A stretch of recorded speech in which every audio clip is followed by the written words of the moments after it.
অনেক মানুষ আমাদের দেশে এমন পাবেন যে এখন অন্যায় কাজ করবে, হারাম নাজায়েজ করবে, সুদ ঘুষ খাবে, একটা বয়স আসবে যে তওবা ইস্তেগফার করে হজ করে হাজী সাহেব হয়ে যাবে, তারপরে সে আপনার গুনাহ ছেড়ে দিবে, তারপরে সে আল্লাহর ইবাদত বন্দেগী করবে, শেষ বয়সে একটা চিল্লা দিয়ে দিবে, বাস আল্লাহর একবারে আল্লাহর ওলি হয়ে গেছে।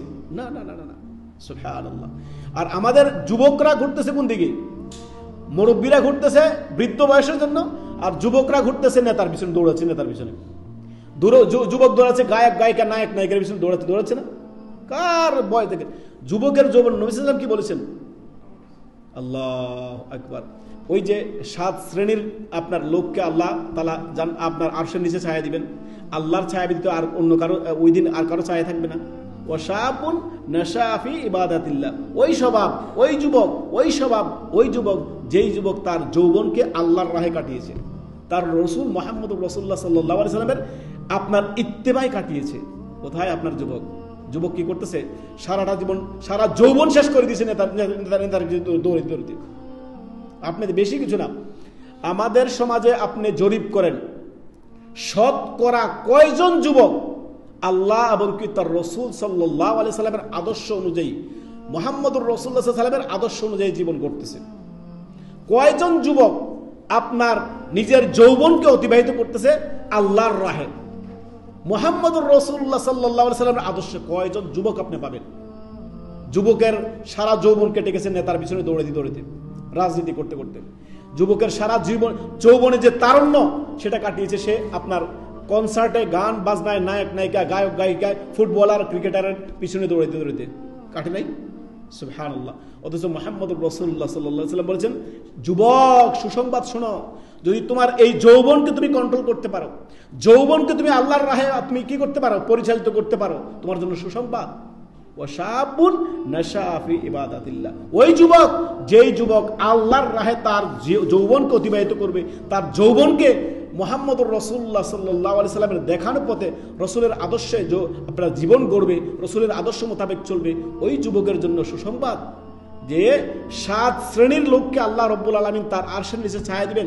সেই দিন আল্লাহর ছায়া ব্যতীত আর কারো ছায়া থাকবে না। সেই দিন ওই আরশের নিচে ছায়া পাবে কে? ওয়াশাবুন নাশা ফি ইবাদাতিল্লাহ, যেই যুবক তার যৌবনে আল্লাহর রাহে নিজের যৌবনকে অতিবাহিত করছে, গুনাহের মধ্যে না, জানাবা বিচারের মধ্যে না, হারাম নাজারের মধ্যে, গান শুনে তার যৌবন আপনার অতিবাহিত হচ্ছে, নাটক সিনেমা দেখে তার যৌবন আপনার অতিবাহিত হচ্ছে, হারাম নাজায়েজ করে তার যৌবন অতিবাহিত হচ্ছে। আল্লাহু আকবার। প্রত্যেকের কাছে রয়েছে একটি আপনার শয়তানের বাক্স, প্রত্যেকের কাছে, আমাদের কাছে আছে। এই যে মোবাইল ডিভাইস আছেন আপনার আমার কাছে, এই মোবাইল আপনি ভালো কাজে লাগাইতে পারেন, আবার মন্দ কাজে লাগাতে পারেন। এখন আপনি করবেন কি সেটা দেখেন। আপনি আল্লাহর বান্দা হতে পারেন, এই মোবাইলে আমি আলেমদের আলোচনা শুনবো, এই মোবাইলে আমি ভালো কিছু দেখবো, এই মোবাইলে আমি আপনার কোরআন হাদিসের অ্যাপসগুলো ডাউনলোড করবো, সেগুলো পড়বে, বা ভালো আলেমদের আলোচনা, নিয়মিত আলোচনাগুলো শুনবো। এই মোবাইল আপনার কোন কাজে লাগতেছে সেটা হচ্ছে আপনার দেখার বিষয়। এই মোবাইল দুনিয়াতে আপনি বহন করা যতটুকু আপনার জন্য সহজ, হালকা, ঠিক এই মোবাইল যদি আপনার অন্যায়ের কাজে লাগে, গুনাহের কাজে লাগে, অবাধ্যতার কাজে লাগে, পাপের কাজে লাগে, সেটা হাসরের মাঠে কিয়ামতের দিন সেই গুনাহের বোঝা বহন করা আপনার জন্য বড়ই মুশকিল হয়ে পড়বে। মোবাইল আপনার কাছে, সিদ্ধান্ত আপনার।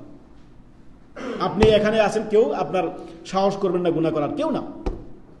এখন আপনি যখন নির্জনে চলে যাচ্ছেন, আপনি কেমন? আপনি নিজেকে প্রশ্ন করেন, আপনি নিজেকে প্রশ্ন করেন নিজে।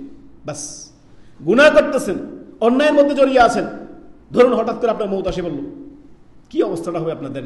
দেখেন আপনার অবস্থাটা হবে কি, শেষ পরিণতি আপনার কি হলো? অতএব আমাদের যুবকদেরকে বলবো, যুবকরা যৌবন পেয়ে যাতে নিজে অবাধ্যতার জীবনযাপন না করে। কেননা যৌবনের মানে তারা নাই, এমন কাজ করে ফেলে যেগুলো অসম্ভব, অভাবনীয়।